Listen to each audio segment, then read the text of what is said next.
Various issues not being discussed. You've had all year.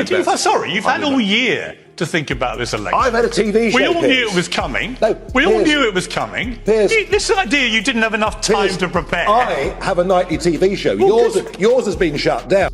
Nigel Farage entered the studio like a seasoned warrior, ready for a battle of minds. The host, sharp and relentless, launched pointed questions aimed to corner him, but Farage's confidence and razor-sharp instincts flipped the script entirely. With every answer, he dismantled the challenges effortlessly, leaving the host unsettled, struggling to regain control, and the audience captivated by the sheer force of his command. Driving business away from our country. Arguably, now we're back in control, we're regulating our own businesses even more than they were as EU members. Brexit has failed. For you then? Well, I wouldn't rule it out. It's not top of my bucket list, but frankly, we've not delivered on borders, we've not delivered on Brexit. The Tories have let us down very, very. With business now operating outside our borders, we're finally taking control ourselves, regulating our companies even more strictly than during EU membership. So if you think Brexit succeeded, think again. I wouldn't call it my top priority, but the truth is clear: we've failed on borders, failed on delivering Brexit, and every attempt so far has fallen short, letting the public down in a big way. Well, it's all happening here in Palm Beach. We're just about to cross the bridge. I'm on my way to Mar-a-Lago. From the first moment, Farage commanded the room with sharp, lightning-fast responses, holding his ground against every challenge thrown at him.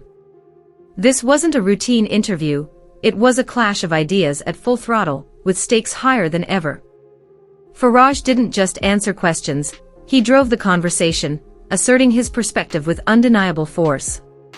Accusations of shirking responsibility and his outspoken backing of Donald Trump only intensified the tension, yet he emerged as a dominant political presence. Stay tuned as we break down the moments that left the host stunned, and don't forget to like, share, and subscribe for more electrifying political insights. Yeah, this is Nigel Farage's fourth trip to the US since becoming an MP in July. There'll be plenty more, including, we believe, to the inauguration. Now look, it would be easy for opponents in the UK to scoff, roll their eyes, write this off as yet another photo opportunity. But talking to sources close to reform leadership, they say, no, these trips are really important. First of all, they are learning experiences.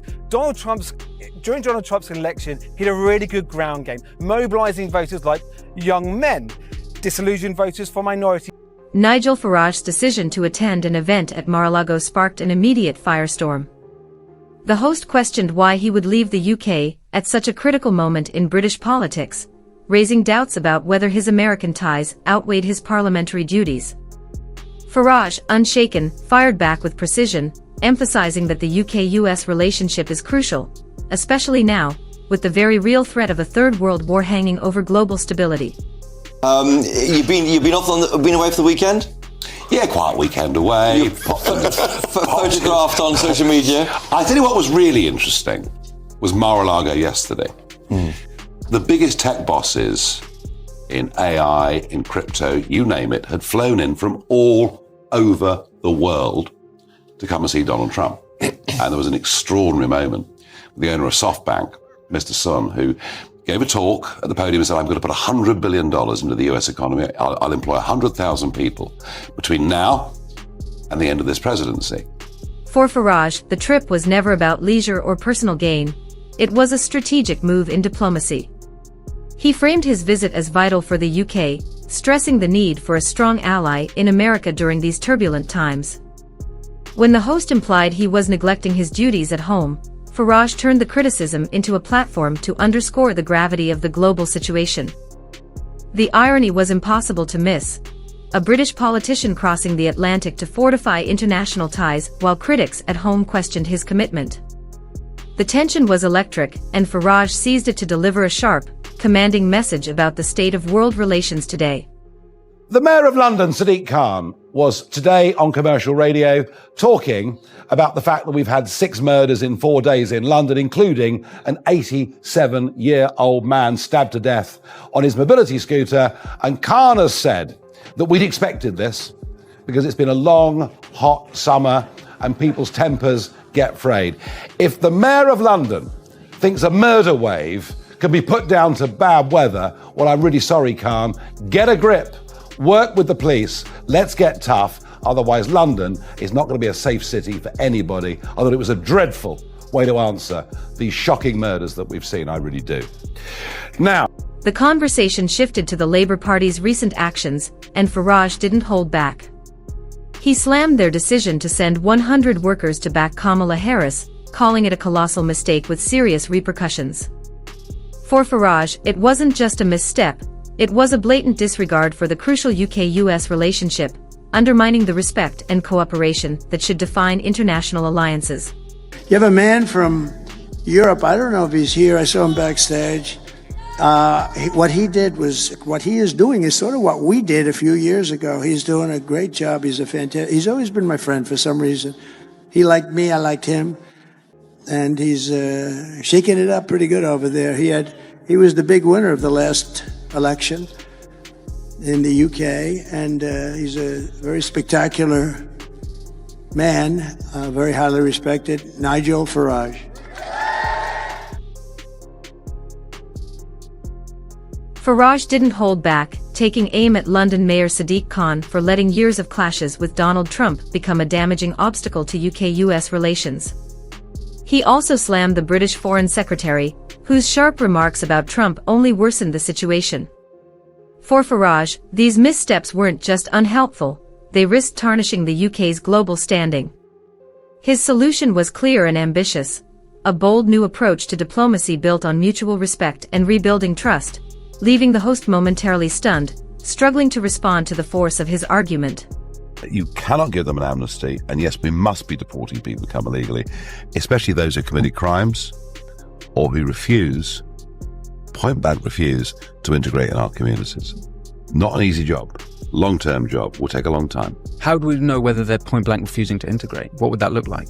Well, if you've been here 10 years and can't speak a word of English, you might not have tried very hard. So if someone's It's an example. But that's quite a drastic policy. If someone's been here 10 years and they can't speak English, off you go. Well, if you've been here 10 years and can't speak a word of English, it would suggest you've not tried to integrate. Nigel Farage's call to roll out the red carpet for Trump may sound bold, even controversial, but he argues it's grounded in strategic reality. In his view, the UK-US alliance is anchored in mutual respect and practical cooperation, and with Trump re-emerging on the political stage, Britain must recalibrate its approach rather than cling to old tensions. Farage stressed that intelligence sharing, defense coordination, and trade partnerships all hinge on the strength of that relationship. With Trump signaling potential tariffs on global imports, he warned that the UK must negotiate with confidence and clarity, because the cost of missteps in such a high-stakes environment could be enormous. Nigel Farage is a friend of mine. Boris is a friend of mine. They're two very good guys, very interesting people. Nigel's had a big victory. He's picked up 32% of the vote, starting from nothing. And I think they're big powers over there. I think they've done a good job. Well, I like them. I mean, they're friends of mine, but I haven't thought about supporting them. Maybe it's not my business to support people, but I have a lot of respect for both of those. When he spoke about rolling out the red carpet, it wasn't empty theatrics. It symbolized a broader vision of how nations should engage with one another. Farage framed it as a call for strategic respect and calculated diplomacy, not blind loyalty. What caught the host off guard was how clearly and confidently he broke down a complex geopolitical issue into plain, direct language, shifting the tone of the exchange and firmly taking command of the conversation. I gotta say, 4 years ago, I was honoured to come to America to bring the Brexit message, the message that you can beat the establishment. And that is what Donald Trump did. He beat the pollsters, he beat the media, he beat all the predictions. And here's the worst bit, they've never forgiven him for it. They've never, ever forgiven him. They have spent 4 years trying to delegitimize him. 4 years of the Russia hoax. 4 years of a false impeachment. Most human beings under that barrage would have given up. This is the single most resilient and bravest person I have ever met in my life. The host couldn't resist labeling the bond between Farage and Trump as a bromance, implying that personal loyalty outweighed public responsibility. But Farage flipped the narrative with precision. Rather than distancing himself, he argued that strong relationships in Washington are strategic assets, not liabilities. In his view, direct access to influential figures strengthens Britain's leverage, enhances dialogue, and ultimately serves the national interest, turning what was meant as a jab into a powerful defense of his diplomatic approach. Presumably you think that would be the best thing for Britain, because Kamala Harris and the Democrats, etc., could be worse in terms of them looking maybe more to the EU. Oh. Look, the Democrats don't give a damn about Britain. They consider us to be an irrelevancy. They'd much rather look towards Brussels with everything, or indeed, at times, some of the more extreme shades of Irish nationalism. Trump is a genuine friend of our country. He wants to do a trade deal. He'd always wanted to do a trade deal with the linchpins of NATO. We share intelligence at a very high level. And it is, if Trump does win, as I believe, it's very important. This Labour government has as good a relationship with Trump as they possibly. Farage made it clear that his connections extended far beyond Trump himself, reaching into circles that could shape a future administration. He insisted this wasn't about picking sides, it was about realism and national interest.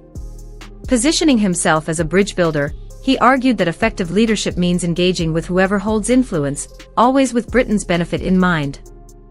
By the close of the segment, it was evident he wasn't simply pushing back against criticism, he was reframing the entire narrative. Each attempt by the host to corner him only underscored his sharp instincts, strategic thinking, and ability to stay several steps ahead. I went to Tulsa. I was with the presidential campaign team, and all of us were COVID tested on the way in to the venue. So, to get near to the president, the main team, you have to be tested.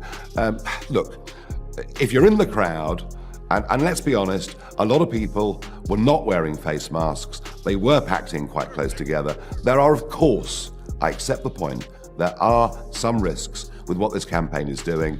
But the message is, this may not be a very nice virus, but we have to get on with the rest of our lives. And I must say, that's where I'm at right now too. And you feel that's a risk worth taking then? I think the other risk is we're going to have more people die because we empty our hospitals, we don't diagnose people. I mean, lung cancer diagnoses are down 75%. I think we've got to say to ourselves, if you are vulnerable, then of course shield yourself. Farage's calm, controlled demeanor stood in sharp contrast to the host's relentless questioning, creating a powerful visual of composure under fire. Rather than reacting emotionally, he met each challenge with steady focus and measured responses, demonstrating how to absorb heavy criticism without losing control. The contrast was striking, and viewers were drawn in by his unshakable confidence and disciplined ability to perform under intense pressure. A poll from last month showed that this is a general Brexit question. 53% of people say it was wrong to Brexit. That was a poll last month. Around 1 in 5 Leave voters regret it. The OBR forecasts a 4% hit to the economy over the medium to long term. Don't make me laugh on Hang that. on, that's 40 billion in tax revenues. Comical. The UK economy is the only G7 economy not back to its pre-pandemic size. Business investment has lagged behind comparable economies. Economically, the UK would have been better staying in, wouldn't it? I don't think that for a moment. But what I do think... Based on all that? But what I do think... This wasn't just an interview, it was a showdown, and Nigel Farage emerged clearly in control. With a rare talent for turning criticism into opportunity, he steered the conversation decisively, offering a masterclass in political strategy. Whether you agree with him or not, his points highlighted the critical importance of the UK-US relationship and the care required in managing it, especially as global tensions rise. What do you think about Farage's perspective? Is the UK-US alliance truly as vital as he claims? Share your thoughts in the comments, and don't forget to like and subscribe for more hard-hitting political insights.